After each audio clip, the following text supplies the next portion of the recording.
Selamat pagi semuanya, adik-adik, rekan-rekan, dimanapun kalian berada. Semoga saat ini kita dalam keadaan sehat, dalam keadaan bugar, semangat, ya. Jadi di video kali ini, di video ini saya akan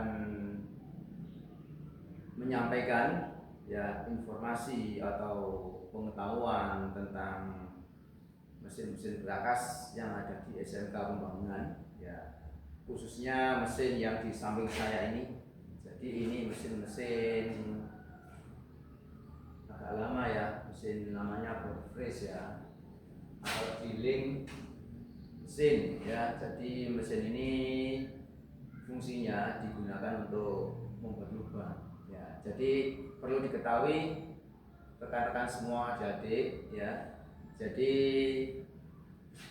informasi pengetahuan ini ya ditujukan ya terutama ya bagi para pemula ya, bagi para pemula khususnya siswa yang ada di SMK ya, terutama SMK Pembangunan ya, dan SMK pada umumnya jurusan teknik mesin. Jadi diperuntukkan untuk adik-adik pemula ya, pemula. Misalkan pemula di kelas 10 ya, di kelas 10 itu termasuk kelas pemula ya. Jadi mohon untuk bisa dimengerti ya penjelasan ini.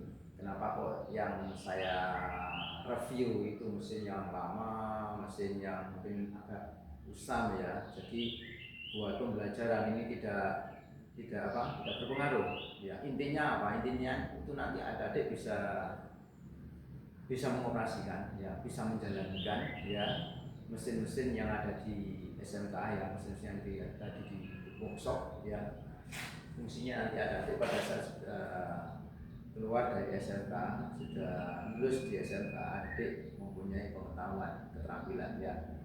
Tidak perlu waktu lama ya, jadi saya sampaikan saja informasi pengetahuan ya tentang penggunaan dasar untuk mesin berakas yang ada di SMK Pembangunan. Oke adik-adik, langsung ya. Jadi mesin ini mesin Borfresh ya, tipenya ZX 7032.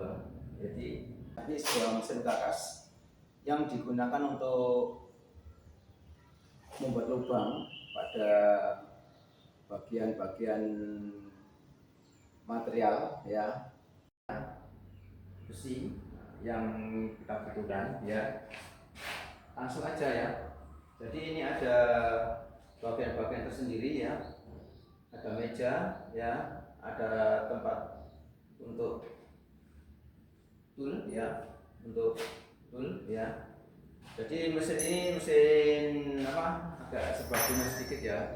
Jadi selain untuk melubangi, kita bisa menggunakan proses pengefrisan ya, pengefrisan dengan cara yaitu memasukkan ender di dalam sebagai pengganti dari motherboard ya, pengganti motherboard ya. Oke. Pertama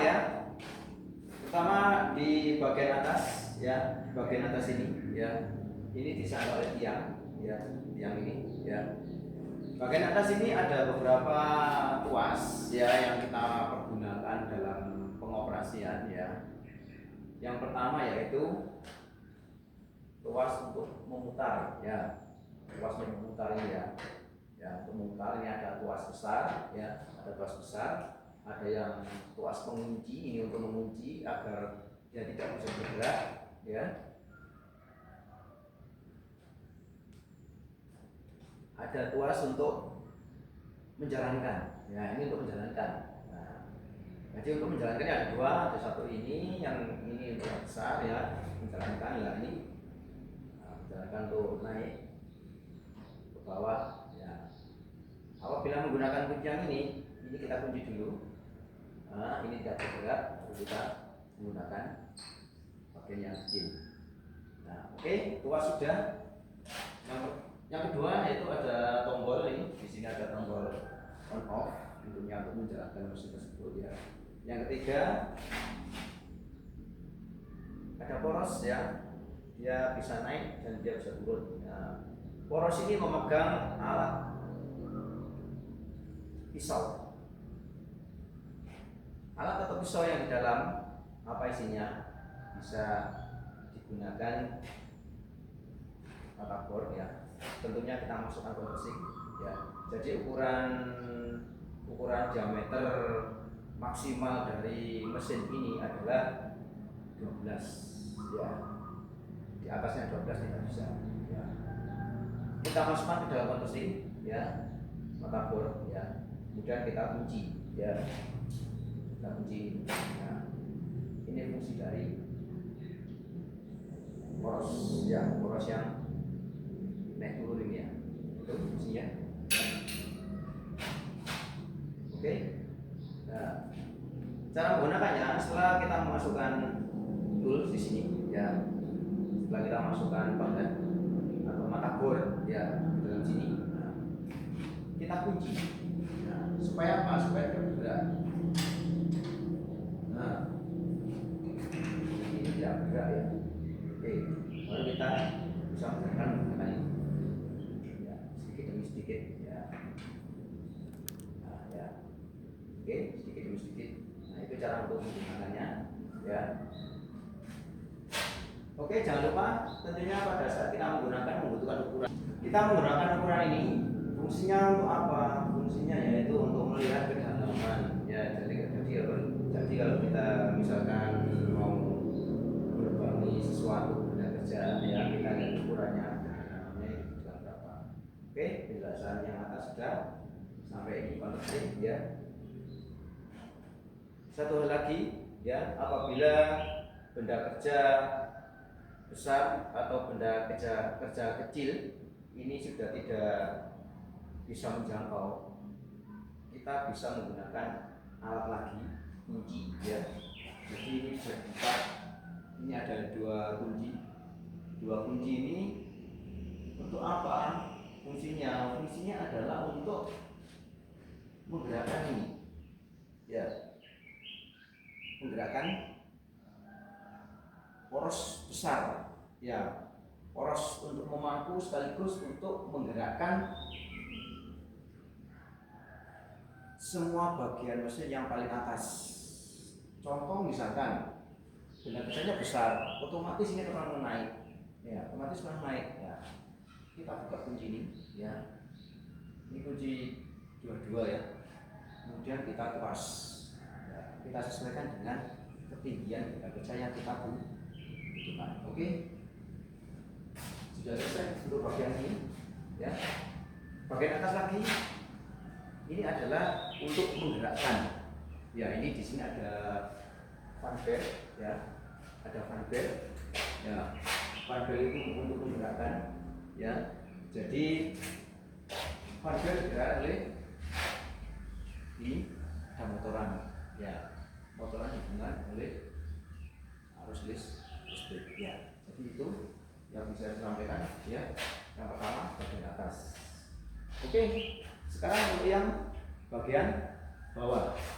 Nah, bagian bawah ini ya, bagian bawah ini terdiri dari beberapa, ada tuas penggerak menyamping kiri kanan, ada tuas penggerak maju mundur. Fungsinya apa? Fungsinya yaitu untuk mengoperasikan pada saat kita membuat lubang pada benda kerja. Kurang menyamping, kita gerakan tuas menyamping ya. Kurang maju, kurang mundur, kita gerakan tuas maju mundur. Oke, ini fungsinya ada tuas, ini ada pengunci.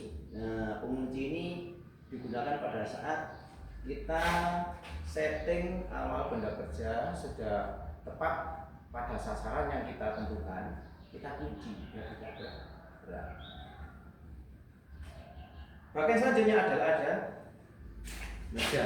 Ya. Fungsinya meja ini adalah untuk menopang sekaligus menggerakkan benda kerja maju mundur ya, samping dan maju mundur. Oke, ini fungsi meja ya. penumpuan ya, untuk tumpuan antara benda kerja dan ragum. Yang terakhir ya, jadi yang terakhir adalah sebuah ragum. Ragum ini fungsinya untuk memegang benda kerja pada saat dia melakukan proses pelubangan. Ya, perlu diketahui ya adik-adik semua, ragum ini jenisnya banyak ya, ya, dan kegunaannya juga banyak. Secara garis besar ragum itu ada dua ya, ragum mesin dan ragum biasa. Bedanya apa Pak? Nah, ragum biasa itu digunakan untuk pekerjaan manual, contoh mengukir ya, menghaluskan ya. Biasanya kalau di tempat-tempat pendidikan, sekolah atau pelatihan, biasanya untuk ragum biasa itu digunakan untuk kerja ya, perkakas tangan itu ragum biasa. Nah, kalau ragum mesin ini digunakan untuk benda kerja yang sudah jadi, perlu proses selanjutnya ya, contohnya untuk mengfreeze atau mungkin untuk melubangi ya. Supaya apa? Supaya benda kerja yang dimasukkan di dalam ragum itu tidak terjadi kerusakan permukaannya. Jadi ibaratnya untuk ragum mesin ini bedanya sama ragum biasa. Kalau ragum mesin ini benda-benda yang digunakan benda-benda yang setengah jadi ya, benda yang setengah jadi tidak bisa menggunakan ragum mesin. Nah, ini namanya mesin. Dan ini beratnya ya, ini beratnya maju bisa mundur.